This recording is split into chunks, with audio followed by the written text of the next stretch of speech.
Yo, what is up guys? Welcome back to SP Vids. In this video I've got quite a cool thing that I wanted to show you guys. It's using two different SPs at the same time to make a beat, and the way that I'm going to set this up is the drums are going to be in a 303 and the samples are going to be in the 404SX. Now, I know that a lot of you are really passionate about trying to stay away from digital audio workstations and have doorless workflows, which is super cool. It's fun to mess around with limitations and see what you can do. So this is one way which you can really kind of get a little bit more of the useful stuff from a DAW and have it in your workflow being doorless. I'm not sure if that made sense at all, but basically you essentially have two channels here, which is really nice. You've got one channel for your drums and you've got one channel for your samples. So obviously that means you have more control over each one because you don't have to apply all the effects to each one, or you can have different effects on different ones as well.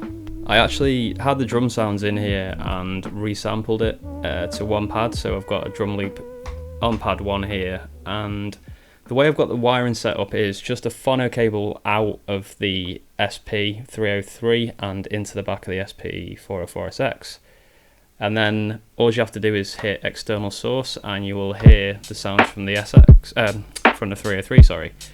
So super simple to set up, and then you've got this really cool sort of flexibility between the two. So what I've done with the drum sample on this one, I've just put a bit of isolator on it, and it's just because without that it sounded a little harsh, I thought. I mean, that snare slaps, but I need to, I don't know, the levels are a bit unbalanced with that resampled loop, so I'm going to stick isolator on it. And I've just boosted the lows a little bit. I've taken out some of the mids and some of the highs, just to give it a bit more balance, I think. So yeah, I've got control with that with the external source button, and that means what I can do now is I can basically use the SX to put my effects on the samples instead. So what I'm going to start off with doing is pitching these down a little bit. Now I'm going to use the DJFX looper. If you don't know how to do that with the DJFX looper, I've got a video about it, so I'll link to that in the top right. DJFX looper, as you can see, that's re-pitch those.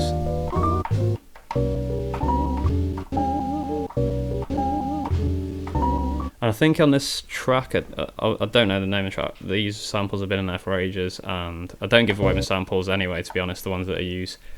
But I tried to basically cut in between the vocals, so you can still hear some of the trailing off of the vocals on these chops. Not in those two, but in this one. So quite a nice effect, I quite like that. So, you know, even if a track has got vocals in it, you can kind of try and get the little bits out from in between if you've got the patience to do that. So yeah, got the sample chops in here ready to go with a bit of DJFX looper on. External source is on. Got the drums in here. Let's give this a little go and see what it sounds like together.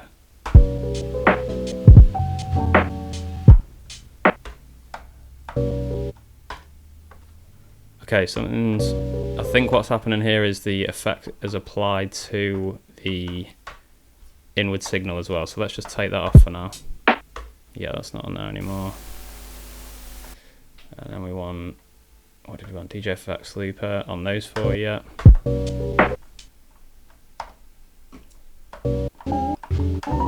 Oh wow, so you can just use the remain button and press external source as well. I did not know that, so that's quite a cool little thing I've learned today. So if you want to include external source with the effect, and then let's see if I take that off now. Oh, that's really cool. I love that.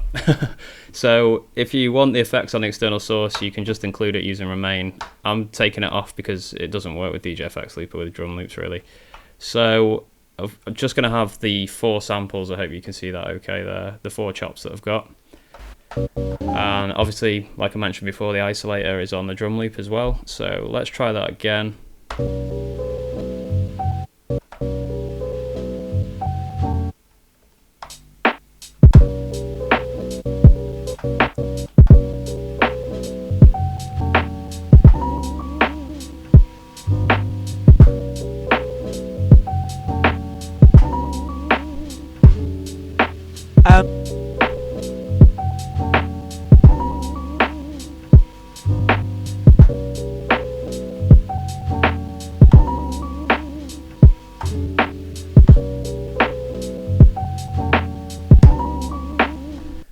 Okay, so pretty cool, right? We've got the drums on one box, the 303, with a bit of isolator, and we've got the samples with a bit of DJ effects looper to pitch it down. So I didn't play that the best, I apologise. I think my button 1 is almost dead, and I'm having problems with my wrist. I've got wrist injuries from skating as well, still, so I'm struggling to play with this hand, but hopefully that gives you the idea.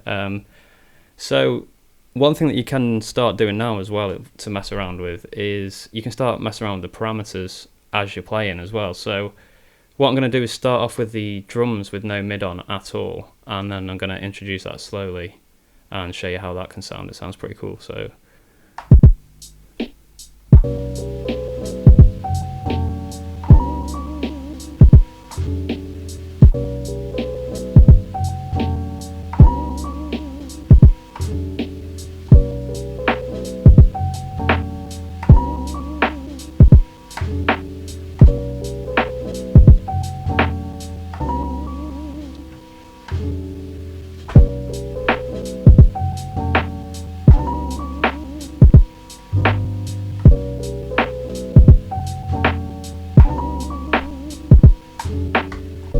okay, so that's one way that you can you've got more flexibility on the one channel, so when you perform in a track, like I could have been recording that then, and obviously the effects would be getting recorded as I'm playing along with that. So that's pretty cool as well, that you can change the parameters, and I think let's try change the parameters on the sample as we're playing live as well. So let me just make some adjustments here to my setup so I can reach properly.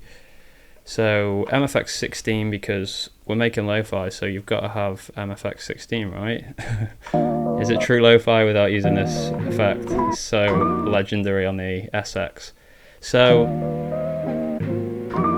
I've got that wobble. I've taken the noise off, but we've put the, I can't remember, I never remember if that's ring or range. I think it could be range. So we've brought that down a bit. What I'm going to do is actually start with it right down there, but let's get the drums going. And we might need external source on again.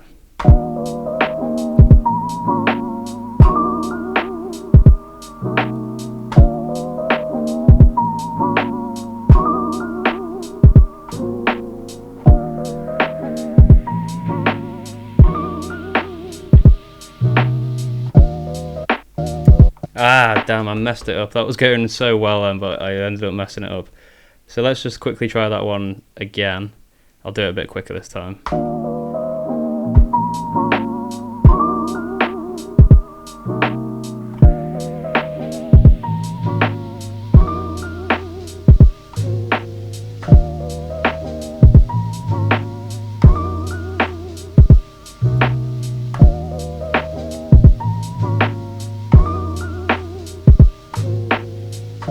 And then if we wanted, we could just drop it out dead quick.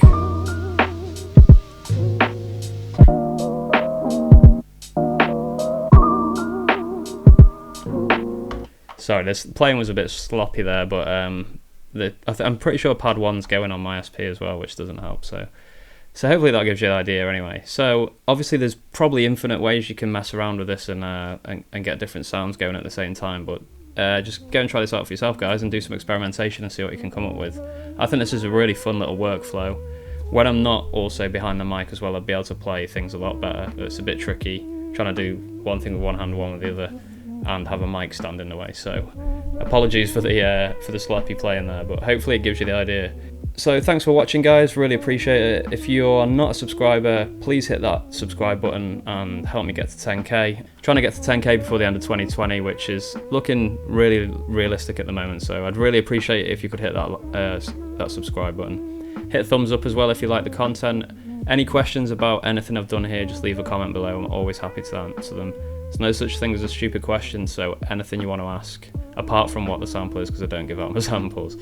So that's it, guys. I'll be back very soon with more content. Keep making beats, and yeah, look after yourselves. Peace!